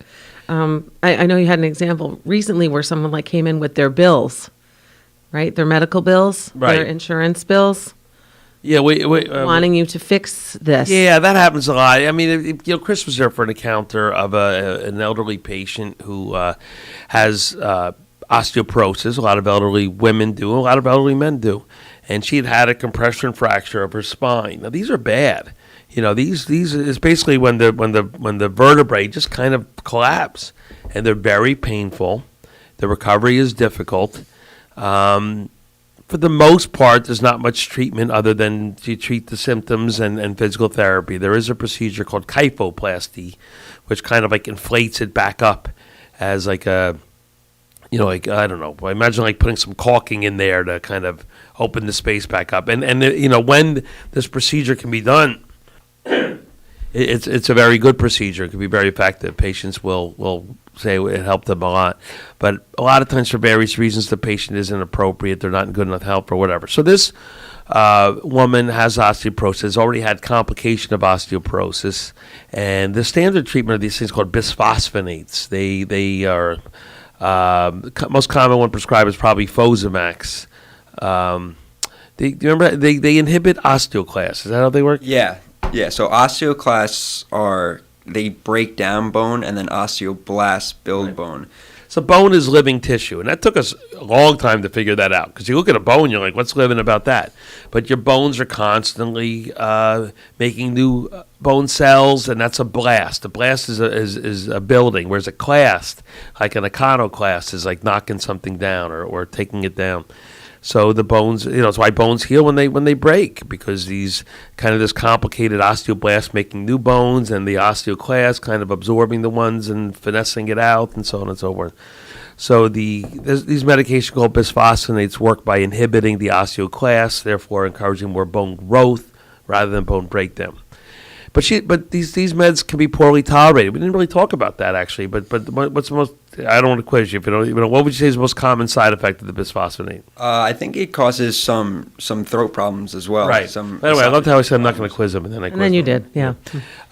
It causes stomach upset, acid reflux. They can be very poorly tolerated, to the point where we tell people. The typical Fosamax you take once a week. We tell them not to lie down for about 45 minutes.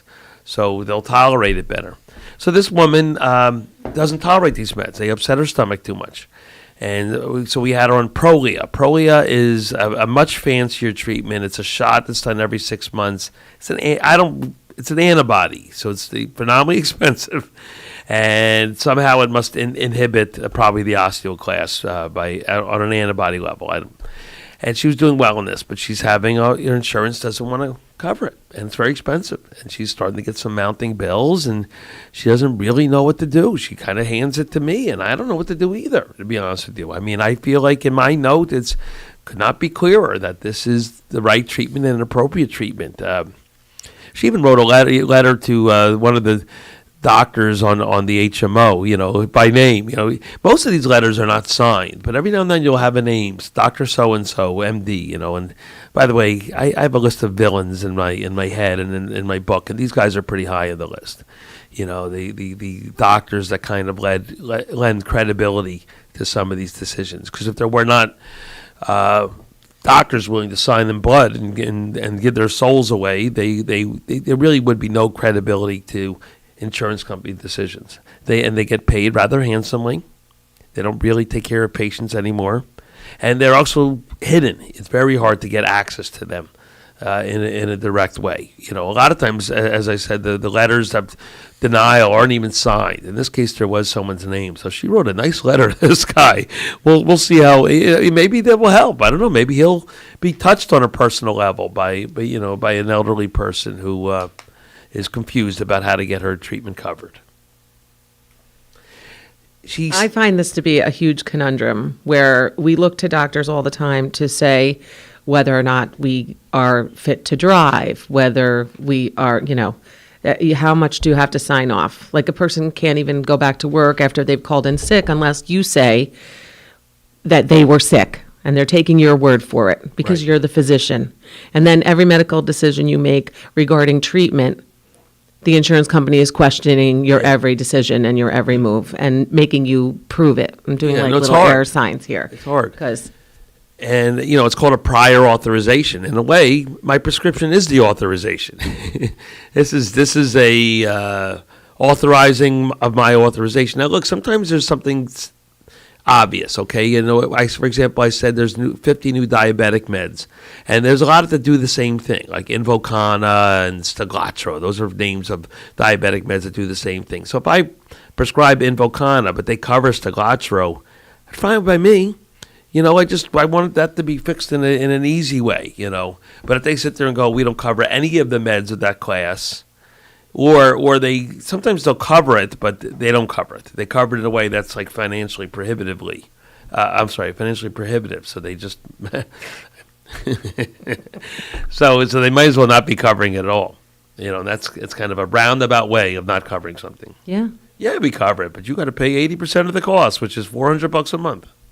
Who has that? Yeah. And you know what? Even people who have it don't want to spend it. Right. Well, that gets us into another area that is a big topic that we won't go into today. Okay, we'll table it for. Well, even people who have money don't want to spend the money on that, and why is that? Yeah, that is a big topic. Let's visit for the remaining time COVID, because yeah. So let me go get this article opened up. So the variant is here in New York, and if it has not yet been diagnosed or identified in Ulster County, it will be. It's kind of like the Delta variant, when people came by and said, "Hey, is this? Do I have the Delta variant?" The answer is, yeah, you probably do. But routinely we don't test for that. It's done on the state level. So basically, the director of health in our county, Dr. Carol Smith, Ulster County Health Commissioner.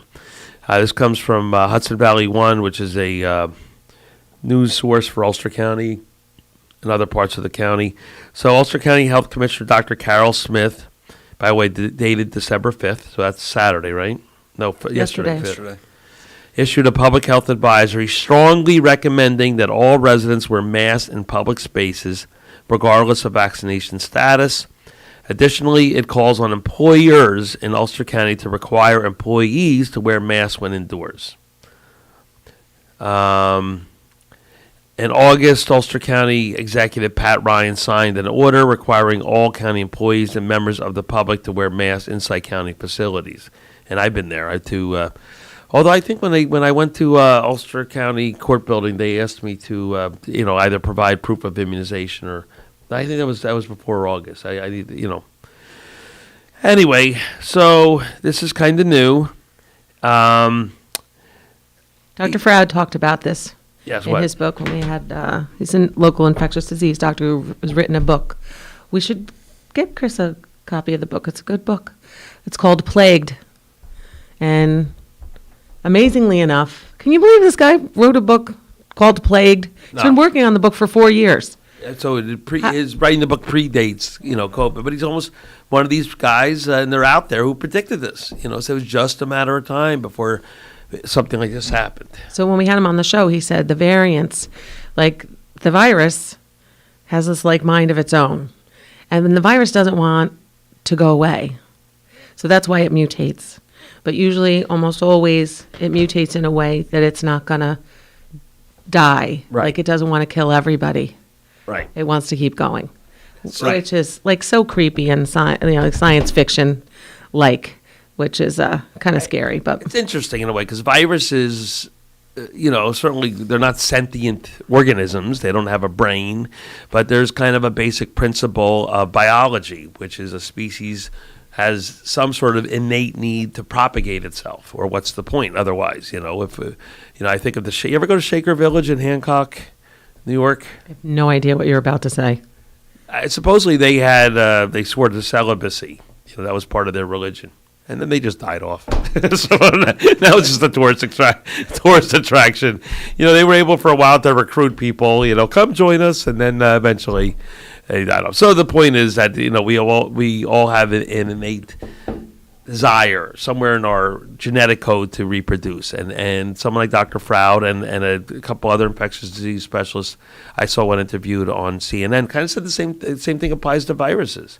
So if a virus is so virulent, which means bad, it's going to kill its hosts and then not replicate. So generally, when something mutates, it potentially becomes more contagious because that gets it to propagate more, but less virulent. We see that every year with the flu. Generally, the flu, it might be bad, it might not be bad, but it's certainly not as bad as the 1918 epidemic. Right? Right. So what does that mean for us here in Ulster County? Well, our hope is that a couple things. So we first of all, it's working with this new variant, the Omicron. Yeah. Someone said if you move the letters around, it spells moronic. They're all Greek letters, right? That's why it was like the alpha variant and then the delta variant, right? I guess so, but there's no Greek letter Omicron. Is it Omega? They said they were going in order. All right, well, let's look that up. It's anyway. interesting. It seems to be more contagious, not really a good thing, but potentially less virulent, which is a good thing. And the vaccine seems to, it's not perfect, offer some protection. So one of the take-home messages is to consider getting vaccinated. Please get vaccinated if you've not been vaccinated yet. And it's a tough concept to explain to lay people, but if somehow we could turn back the clock 6 months and had 85% of our population vaccinated, that might be enough to even prevent the mutation from happening. And that's something that I want people to try to understand. Chris heard a couple patients of mine last week, turn down getting vaccinated, and it's just so frustrating. One guy even said his brother passed away from COVID, and he still didn't want the shot. But weird. Do you have the shot in your office? No. And by the way, you should get boosted. Did you get your booster yet? I have not. I have it scheduled though. You do, good. And you're going to get yours. I had mine. I was sore for about a day. Other than that, I didn't have major side effects. So that's what Carol Smith and Pat Ryan in the article from Hudson Valley One were both saying that people who have not been vaccinated should get vaccinated, and people who have not been boosted should get boosted. and that people really need to consider wearing masks in public spaces. So, Yeah, we don't want to go backwards. no, we don't want to go backwards, and it's concerning. I don't know.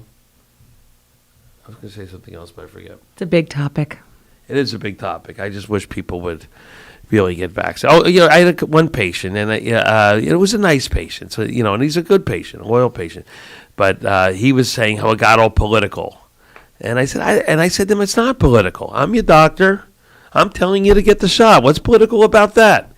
It's no politics. I don't know. That frustrated me. Right. I want to keep your A1C low. I want Right. to keep your high blood pressure down. want you to get And I screened for don't want colon you to die cancer. from COVID. Right. So it's not political. I guess there's enough people on the, in the press or whatever, and you can read articles, but I think they're making it political. I'm not by recommending it. It's just not political. I think that's a very frustrating concern.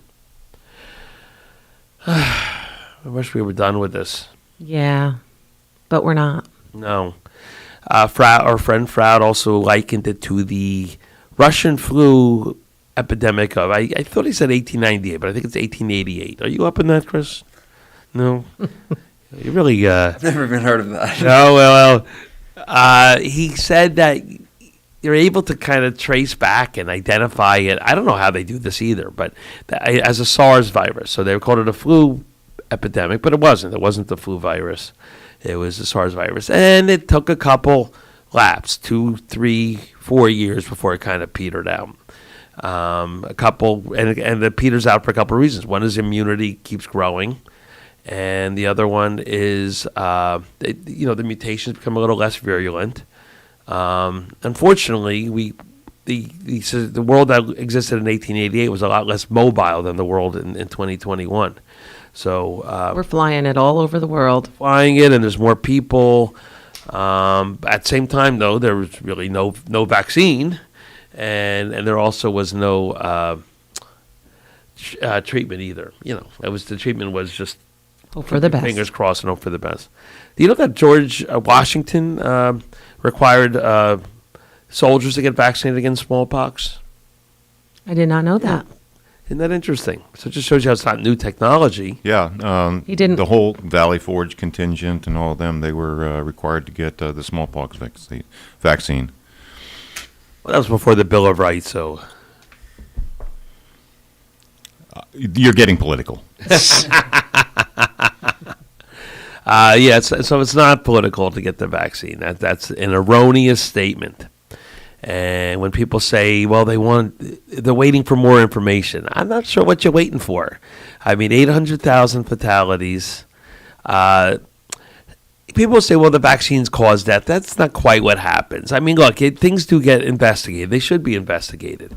But if someone gets a vaccine and the next day they have a fatal heart attack, all right, maybe they'll kind of put it in a data bank or whatever. But people have fatal heart attacks all day long.